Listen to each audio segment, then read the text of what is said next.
നമസ്കാരം. അമേരിക്കൻ തരികിടയിലേക്ക് സ്വാഗതം. ഇന്ന് സന്തോഷ വാർത്തയും ദുഃഖ വാർത്തയും നമ്മുടെ മനസ്സിലുണ്ട്. നമ്മൾ സംസാരിക്കാൻ ആഗ്രഹിക്കുന്നു. ആനുകാലിക വിഷയങ്ങളാണ്. ഇന്ന് ഡിസംബർ 15. ആനുകാലിക വിഷയങ്ങളായതുകൊണ്ടാണ് ദിവസം പറയുന്നത് കൃത്യമായി. ഇന്ന് നമ്മള് ശുഭകരമായൊരു കാര്യം നമ്മൾ ഇന്നലെ കേട്ടത്, വാക്സിൻ, ഫൈസറിന്റെ വാക്സിൻ ഇന്നലെ പലയിടത്തും ആളുകൾക്ക് കിട്ടിത്തുടങ്ങി. ഇന്നൊക്കെ കൂടുതൽ സ്ഥലങ്ങളിൽ അത് എത്തി. കൂടുതൽ ആളുകൾ അത് സ്വീകരിക്കുന്നു. അങ്ങനെ വാക്സിൻ മൂലം കുറേയേറെ മാറ്റങ്ങൾ ലോകത്തിലുണ്ടാകാൻ പോകുന്നു. ഈ 9 മാസം കൊറോണയാണ് നമ്മളെ ദ്രോഹിച്ചതെങ്കിൽ ആ കൊറോണയ്ക്കെതിരെ ശക്തമായൊരു പ്രതിരോധം തീർക്കാൻ നമുക്കായി.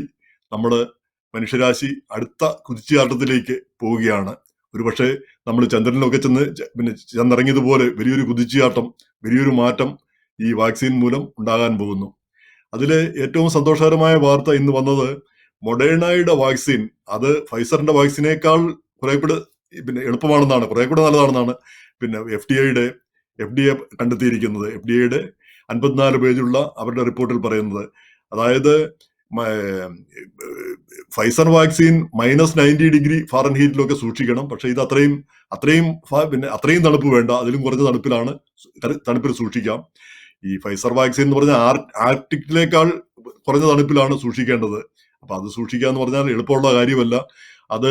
അതിന് പ്രത്യേകമായിട്ടുള്ള ഡ്രൈ ഐസിലൊക്കെയാണ് സൂക്ഷിക്കുന്നത്. അത് എടുത്ത് അല്പം കഴിഞ്ഞു കഴിഞ്ഞാൽ അതങ്ങ് കട്ടയായി കഴിഞ്ഞാൽ പിന്നെ അത് ഉപയോഗിക്കാൻ കൊള്ളത്തില്ല, വീണ്ടും അത് ശീതീകരിക്കാൻ പറ്റത്തില്ല. അപ്പൊ അത് ആ ടെമ്പറേച്ചറിൽ തന്നെ കീപ്പ് ചെയ്യണം എന്നുള്ളതാണ് അതിന്റെ ഏറ്റവും വലിയ വിഷമത. പക്ഷേ എങ്കിലും നമുക്ക് അതിനുള്ള സാങ്കേതിക വിദ്യകളുണ്ട്. അമേരിക്ക ഒട്ടാകെ അതിനുള്ള സാങ്കേതിക വിദ്യകളൊക്കെ കൂടി ആയിട്ടാണ്, പ്രത്യേക സംവിധാനത്തിലാണ് ഈ ബോക്സുകളും ഈ മരുന്ന് അടങ്ങിയിരിക്കുന്ന ബോക്സുകളെല്ലാം വിവിധ സ്ഥലങ്ങളിൽ എത്തിയിരിക്കുന്നത്. അപ്പൊ ആളുകൾ അത് സ്വീകരിച്ചു തുടങ്ങിയിരിക്കുന്നു. അത് ഏറ്റവും സന്തോഷകരമായ കാര്യം. അപ്പോഴാണ് അതിന് സന്തോഷമുള്ള കാര്യം, മൊഡേണയുടെ വാക്സിൻ ഈ വ്യാഴാഴ്ച തന്നെ അതിന് മിക്കവാറും അപ്രൂവൽ കിട്ടിയേക്കും. അങ്ങനെയാണെങ്കിൽ അടുത്ത ആഴ്ച മൊഡേണയുടെ വാക്സിനും ആളുകൾക്ക് കിട്ടി തുടങ്ങും. അങ്ങനെയാണെങ്കിൽ ഈ ഏകദേശം 100 ബില്യൺ ഡോസ് നൽകാനായിട്ട് സന്നദ്ധരായിട്ട് നിൽക്കുകയാണ് മൊഡേണ. വാക്സിന് ഫൈസറിനേക്കാൾ കൂടുതൽ ഡോസ് നൽകാനായിട്ട് സന്നദ്ധരായിട്ടുണ്ട് മൊഡേണ.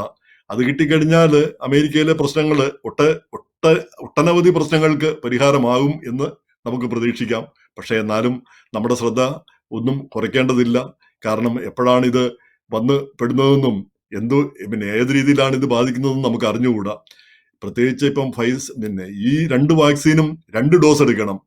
ആദ്യത്തെ ഡോസ് എടുത്തു കഴിയുമ്പോൾ ഏതാണ്ട് 35% ഇമ്മ്യൂണിറ്റി കിട്ടുമെന്നാണ് പറയുന്നത്.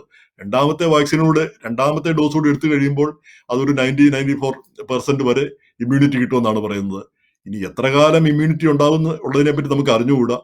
ഈ ഫൈസറിന്റെ വാക്സിന് 5 മാസത്തെ ഇമ്മ്യൂണിറ്റി ഉള്ളൂ എന്നാണ് റഷ്യൻ ശാസ്ത്രജ്ഞൻ പറയുന്നത്. അവരുടെ വാക്സിൻ 2 വർഷത്തേക്ക്, സ്പുട്നിക് വാക്സിൻ 2 വർഷത്തേക്ക് ഗുണപ്രദമാണെന്ന് അദ്ദേഹം അവകാശപ്പെടുകയും ചെയ്യുന്നുണ്ട്. പക്ഷെ അതൊക്കെ അറിയേണ്ട കാര്യങ്ങളാണ്. ക്രമേണയെ നമുക്ക് അറിയാൻ പറ്റത്തുള്ളൂ. കാരണം ഇത് പരീക്ഷണ ദിശയിലുള്ള കാര്യമാണ്. എപ്പോഴാണ് ഇതിന് മാറ്റം വരിക എന്ന് നമുക്ക് പറയാൻ പറ്റത്തില്ല.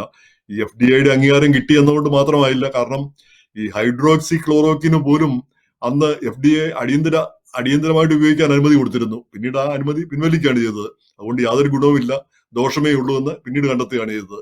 അതുപോലെ ഇതും പരീക്ഷണ വിധേയമായിട്ടുള്ള കാര്യമാണ്. എങ്കിലും യാതൊരു ദോഷഫലങ്ങളും ഇല്ല എന്നാണ് ഇതുവരെ മനസ്സിലാകുന്നത്. ഇനി ഉണ്ടെങ്കിൽ തന്നെ ചെറിയ ദോഷഫലങ്ങളേ ഉള്ളൂ എന്നാണ് ഈ ഡോക്ടർ ജേക്കബ് ഈപ്പനെ പോലുള്ള വിദഗ്ധർ പറയുന്നത്. അദ്ദേഹത്തിന്റെ ലേഖനം ഇന്ന് ഈ മലയാളിയിൽ പ്രസിദ്ധീകരിക്കുകയുണ്ടായി. അതിൽ അദ്ദേഹം പറയുന്നത്, ഈ വാക്സിൻ വിതരണം ഒരു വലിയൊരു അപസർപ്പക കഥ പോലെയാണ്.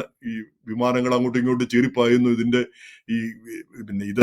ഈ കോൾഡ് സ്റ്റോറേജിൽ തന്നെ ഈ വാക്സിൻ സൂക്ഷിച്ചുകൊണ്ട് ഓരോ സ്ഥലത്തും വിതരണം ചെയ്യുന്നു. ഇതെല്ലാം വലിയൊരു സന്നാഹം, വലിയൊരു പടപ്പുറപ്പാടാണ് അമേരിക്കയിൽ ഒട്ടാകെ നടക്കുന്നത്. എന്തായാലും ആ യുദ്ധത്തിൽ നമ്മൾ വിജയിക്കുമെന്ന് തന്നെ നമുക്ക് പ്രതീക്ഷിക്കാം. അതുകൊണ്ട് എല്ലാവരും വാക്സിനേഷന് തയ്യാറായിരിക്കണം. അത് എപ്പോൾ കിട്ടുന്നോ അപ്പോൾ അത് സ്വീകരിക്കാനായിട്ട് നമ്മൾ സന്നദ്ധരായിരിക്കുക എന്നുള്ളതാണ് നമുക്ക് ചെയ്യാൻ കഴിയുന്ന ഒരു കാര്യം.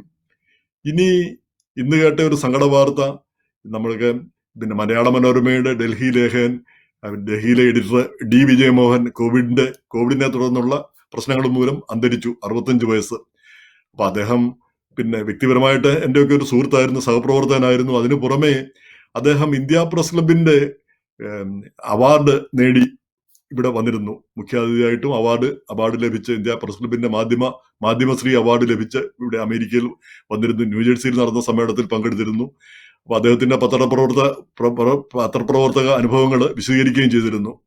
അദ്ദേഹം ഇങ്ങനെ ഒരു അന്ത്യം ഉണ്ടാകുമെന്ന് ആരും പ്രതീക്ഷിച്ചിരുന്നതല്ല. സങ്കടകരമായി പോയി. 65 വയസ്സേ ഉണ്ടായിരുന്നുള്ളൂ. 1 മാസത്തോളമായി വെന്റിലേറ്ററിലായിരുന്നു എന്നാണ് അറിയുന്നത്. അദ്ദേഹത്തിന്റെ ആത്മാവിന് നിത്യശാന്തി നേരുന്നു. അപ്പോൾ ഈ കോവിഡ് ഏകദേശമൊക്കെ ഒന്ന് കെട്ടടങ്ങിയെന്ന് നമ്മൾ വിചാരിച്ചുകൊണ്ടിരിക്കുമ്പോൾ പോലും ഇങ്ങനെയുള്ള ദുരന്തങ്ങൾ വീണ്ടും വീണ്ടും ഉണ്ടായിക്കൊണ്ടിരിക്കുന്നു. ഇപ്പൊ അമേരിക്കയിൽ തന്നെ ഇന്നലെ 3 ലക്ഷം പേരാണ് കോവിഡ് ബാധിച്ച് 3 ലക്ഷം എന്ന മൈൽ സ്റ്റോൺ കടന്നു. ഒരു നാഴികക്കല്ല് കടന്നിരിക്കുന്നു.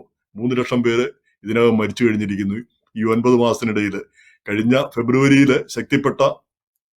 ഫെബ്രുവരിയിലാണ് ഇതങ്ങോട്ട് ശക്തിപ്പെടുന്നത്. ഫെബ്രുവരി, മാർച്ച്, ഏപ്രിലിൽ ഏറ്റവും മൂർധന്യാവസ്ഥയിലെത്തിയത് ആ കാലഘട്ടത്തിൽ. അതിനുശേഷം ആണ് ഇത്രയും പേര് മരിക്കുന്നത്. 3 ലക്ഷം പേര് ഇതിനകം തന്നെ മരിച്ചു കഴിഞ്ഞിരിക്കുന്നു. ഏപ്രിൽ നമ്മളൊക്കെ അന്ന് എഴുതിയുണ്ടായി, April is the cruellest month. കാരണം ഏപ്രിലിലായിരുന്നു ഏറ്റവും വലിയ ദുരന്തങ്ങൾ ഉണ്ടായിക്കൊണ്ടിരുന്നത്. പക്ഷേ അതിനെയൊക്കെ കടത്തി വെട്ടുന്ന രീതിയിലാണ് ഇപ്പൊ കാര്യങ്ങൾ നടക്കുന്നത്. ഇപ്പം 3000-ലേറെ പേരാണ് ഡെയിലി മരിക്കുന്നത്. അത് മിക്കവാറും അടുത്ത മാസം ആകുമ്പോഴത്തേക്ക് പുതുവത്സരത്തിൽ അത് 4000-ൽ കൂടുതലായി മാറാനായിട്ടുള്ള സാധ്യതയുണ്ട് പ്രതിമാസം. അങ്ങനെ വന്നു കഴിഞ്ഞാൽ അടുത്ത ഫെബ്രുവരി ആകുമ്പോഴത്തേക്ക് 4 ലക്ഷമോ 5 ലക്ഷമോ പേരൊക്കെ അമേരിക്കയിൽ മരിച്ചിരിക്കാം എന്നതാണ് ഇപ്പോൾ പറയുന്ന കണക്കുകൾ. ഈ വാക്സിൻ ഒന്ന് ശക്തിപ്പെട്ട് വരണമെങ്കിൽ, വാക്സിൻ എല്ലായിടത്തും വിതരണം ചെയ്ത് എല്ലായിടത്തും ഫലപ്രദമായിട്ട് വരണമെങ്കിൽ ഏകദേശം ഒരു 3-4 മാസം 4-5 മാസം എങ്കിലും എടുക്കും. അപ്പൊ അതുവരെ നമ്മൾ കരുതലുള്ളവരായിരിക്കണം. 6 അടി അകലം പാലിക്കണം. അതുപോലെ തന്നെ മാസ്ക് ഉപയോഗിക്കണം. ഇതൊക്കെയാണ് നമുക്ക് ചെയ്യാൻ കഴിയുന്ന കാര്യം. പിന്നെ നമ്മള് ഇന്ത്യക്കാരുടെ ആ സ്വതസിദ്ധമായ വിശ്വാസമുണ്ട്, വിധിയിലുള്ള വിശ്വാസം. വരാനുള്ളത് വഴിയിൽ തങ്ങില്ല. അവൻ ഓട്ടോറിക്ഷ, ഇതിപ്പം കോവിഡിനെ സംബന്ധിച്ചാണെങ്കിൽ ഓട്ടോറിക്ഷയല്ല, വിമാനം പിടിച്ചാണ് വന്നത്. ചൈനയിലാണ് ഉണ്ടായതെന്ന് പറയുന്നു. അത് യൂറോപ്പ് വഴി വിമാനം പിടിച്ച് ഇങ്ങോട്ട് വരികയാണ് ചെയ്തത്. അപ്പൊ വരാനുള്ളത് എങ്ങനെയായാലും വന്നിരിക്കും എന്നുള്ള ആ ഒരു വിധിവിശ്വാസം, അതില് നമുക്ക് ആശ്വാസം കണ്ടെത്താവുന്നേ ഉള്ളൂ. ഇങ്ങനെ എന്തെങ്കിലും ഗുലുമാലുകളൊക്കെ സംഭവിച്ചു കഴിഞ്ഞാൽ. അങ്ങനെ സംഭവിക്കാതിരിക്കട്ടെ, അങ്ങനെ ഉണ്ടാവാതിരിക്കട്ടെ. അതിനുള്ള ശ്രമങ്ങൾ നമ്മുടെ ഭാഗത്തുനിന്ന് ഉണ്ടാവുക എന്നുള്ളതാണ് പ്രധാനപ്പെട്ട കാര്യം. ഇനി ഇതുപോലെ തന്നെ ചിക്കാഗോയിൽ നമ്മൾ ഇന്നലെ കേട്ടതാണ്, ഒരാള് വിമാനം തള്ളി നീക്കുന്ന യന്ത്രം ഇടിച്ച് ജിജോ ജോർജ് എന്ന് പറഞ്ഞ 35-കാരൻ മരിച്ചു. അപ്പൊ അമേരിക്കൻ എയർലൈൻസിന്റെ ഗ്രൗണ്ട് സ്റ്റാഫ് ആയിരുന്നു അദ്ദേഹം.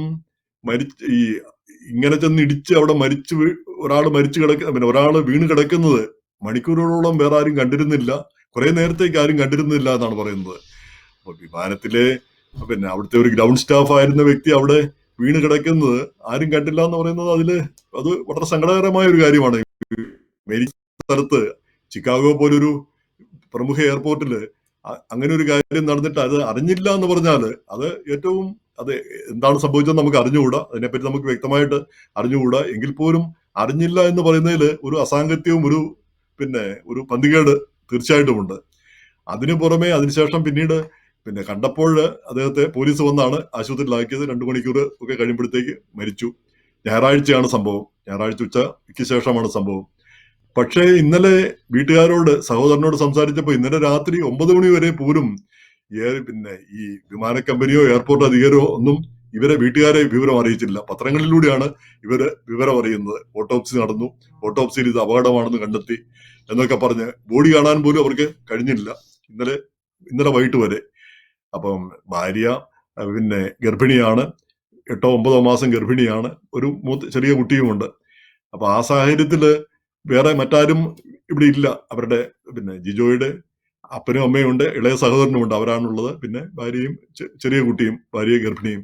അപ്പൊ ഈ സാഹചര്യത്തിൽ നാട്ടിൽ നിന്ന് ഈ ഭാര്യയുടെ അമ്മയെ കൊണ്ടുവരാനായിട്ടുള്ള ശ്രമം നടത്തുന്നുണ്ട്. അതിന് ഈ കോൺഗ്രസ്മാൻ രാജാ കൃഷ്ണമൂർത്തി മുഖേന അതിനുവേണ്ടി ശ്രമിക്കുമെന്ന് ഗ്ലാഡ്സൺ വർഗീസും ഫോമ നേതാവ് അദ്ദേഹവും അതിനുവേണ്ടി ശ്രമിക്കുന്നു. തീർച്ചയായിട്ടും ആ ശ്രമം ഫലവത്താകട്ടെ. എന്തായാലും ആ വലിയൊരു ദുഃഖമായിപ്പോയി, മലയാളി സമൂഹത്തിനാകെ ദുഃഖം പകരുന്ന ഒരു സംഭവമായിപ്പോയി അത്. നമ്മളാരും വിചാരിക്കാത്ത ഇങ്ങനെയൊക്കെ സംഭവിക്കുമോ ഈ രാജ്യത്ത്. നമ്മുടെ ജോലിക്കിടയിൽ അപകടങ്ങളോ ഒക്കെ ഉണ്ടാകുന്നത് മനസ്സിലാക്കാം. പക്ഷെ എയർപോർട്ടിന്റെ അകത്ത് അതിന്റെ ഗ്രൗണ്ടില്, ഈ വിമാനം വന്നിറങ്ങുന്ന ഗ്രൗണ്ടിൽ ഇങ്ങനെയൊക്കെയുള്ള ഒരു കാര്യം നടക്കുക എന്ന് പറഞ്ഞാൽ വളരെ അപൂർവമായിട്ടുള്ള ഒരു കാര്യമാണ്. അങ്ങനെയൊന്നും കേട്ടറിവുള്ള കാര്യം പോലുമല്ല. അത് ഒരു മലയാളിക്ക് തന്നെ സംഭവിച്ചു എന്നുള്ളത് വളരെ ഖേദകരമാണ്.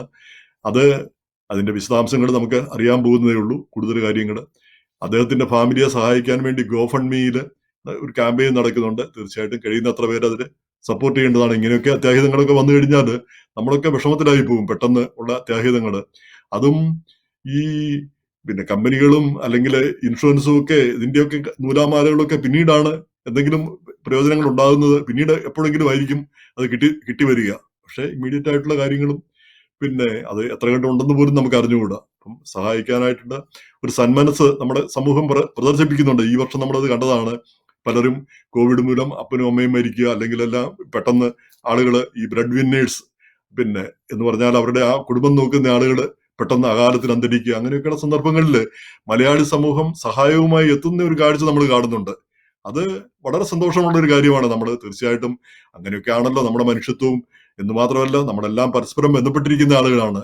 നമ്മൾ ഒരാളില്ലെങ്കിൽ ഈ നമ്മളുടെ കൂടെയുള്ള ആളുകൾ ഇവരെല്ലാവരും കൂടി ഉള്ളതാണ് നമ്മുടെ നമ്മുടെ പിന്നെ നമ്മുടെ നല്ല കാലം നഷ്ടപ്പെടുമ്പോൾ, അല്ലെ ഒരാൾ പോകുമ്പോൾ നമ്മുടെ ആ സമൂഹവും നമ്മുടെ ആ ജീവിതവും ചുരുങ്ങിപ്പോകുന്നു.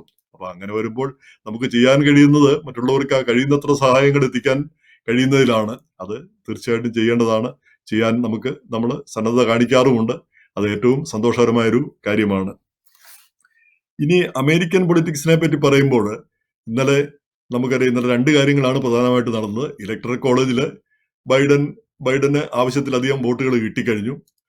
പക്ഷേ അത് സ്റ്റേറ്റ് അസംബ്ലികൾ അത് പിന്നെ സർട്ടിഫൈ ചെയ്യണം. സർട്ടിഫൈ ചെയ്തിട്ട് ആ സർട്ടിഫിക്കറ്റ് ഇന്ന ആൾക്ക് ഇത്ര വോട്ട് കിട്ടിയെന്ന് അവിടെ US സെനറ്റിനെ അറിയിക്കണം. അവിടെ സെനറ്റിന്റെ അധ്യക്ഷൻ, അതായത് വൈസ് പ്രസിഡന്റ് മൈക്ക് പെൻസ്, അദ്ദേഹമാണ് അവസാനം ഡിക്ലെയർ ചെയ്യേണ്ടത്.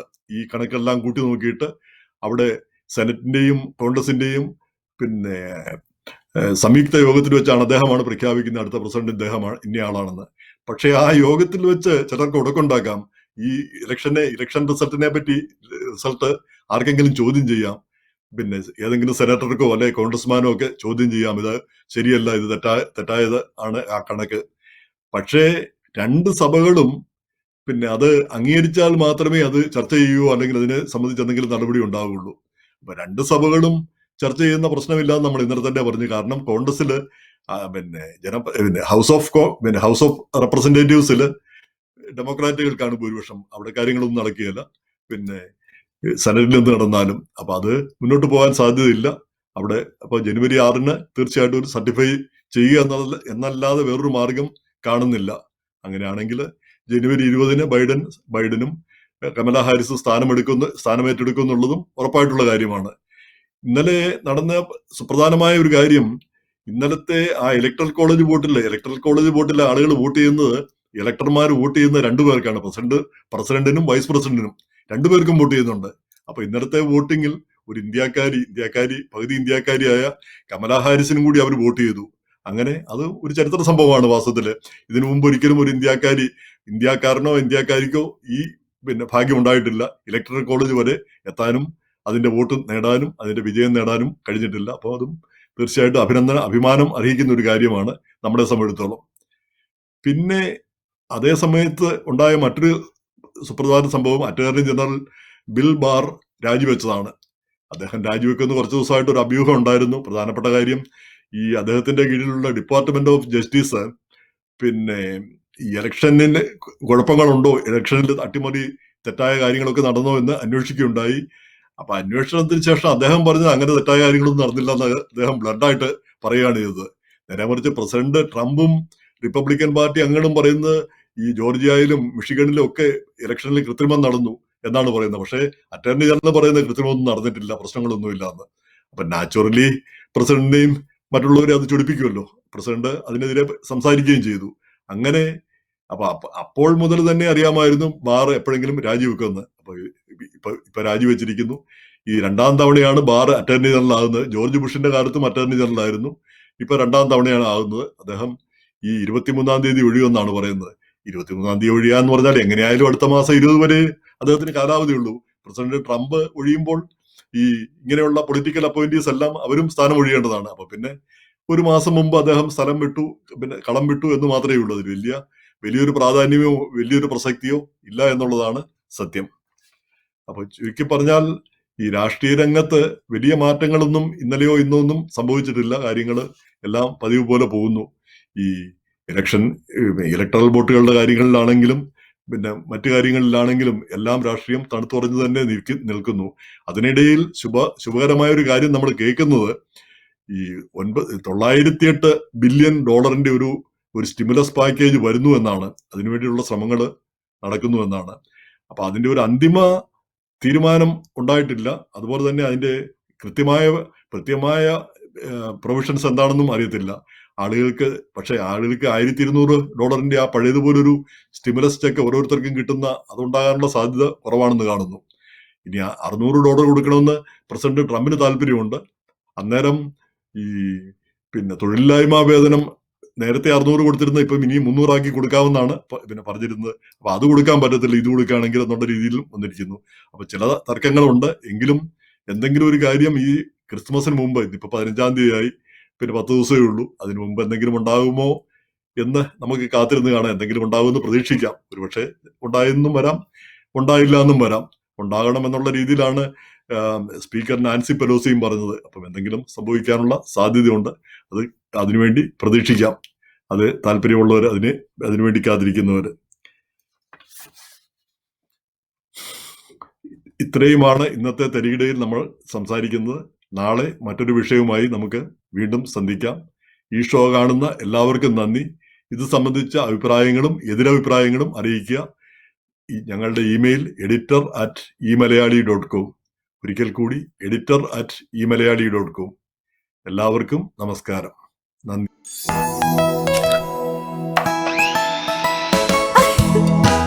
രാവിലെ തുടങ്ങിയതാ രണ്ടാളും കൂടെ യൂട്യൂബ് നോക്കിയുള്ള കേക്ക് ബേക്കിംഗ്. ക്ലൈമാക്സ് എന്താണെന്ന് എനിക്കല്ലേ അറിയൂ. ചേച്ചി ഏകദേശം തീരുമാനമായെന്നാ തോന്നുന്നത്. ഇപ്രാവശ്യം ഇതെനിക്ക് നേരത്തെ അറിയാലോ. ബേക്ക് മില്ലിന്റെ ഡേറ്റ്സ് ആൻഡ് ക്യാരറ്റ് കേക്ക്. ഇതുള്ളപ്പോ എന്ത് ഹോം ബേക്കിംഗ്? പിന്നല്ല, ഇതുവരെ എന്റെ ഫേവറേറ്റ് ആയിരുന്നു, ഇപ്പൊ എല്ലാവരുടെയും. Bake mill cakes.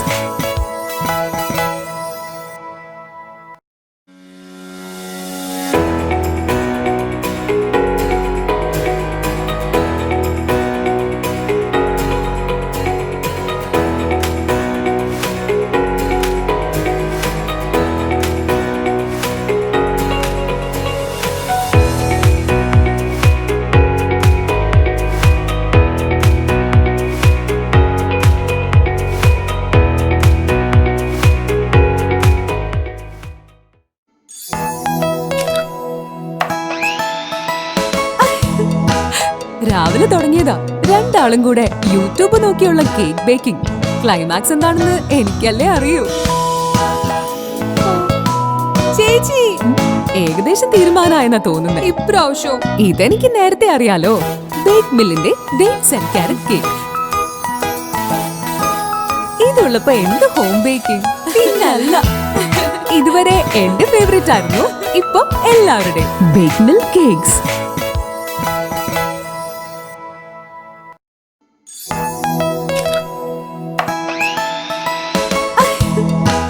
രാവിലെ തുടങ്ങിയതാ രണ്ടാളും കൂടെ യൂട്യൂബ് നോക്കിയുള്ള കേക്ക് ബേക്കിംഗ്. ക്ലൈമാക്സ് എന്താണെന്ന് എനിക്കല്ലേ അറിയൂ. ചേച്ചി ഏകദേശം തീരുമാനമായെന്നാ തോന്നുന്നത്. ഇപ്രാവശ്യം ഇതെനിക്ക് നേരത്തെ അറിയാലോ.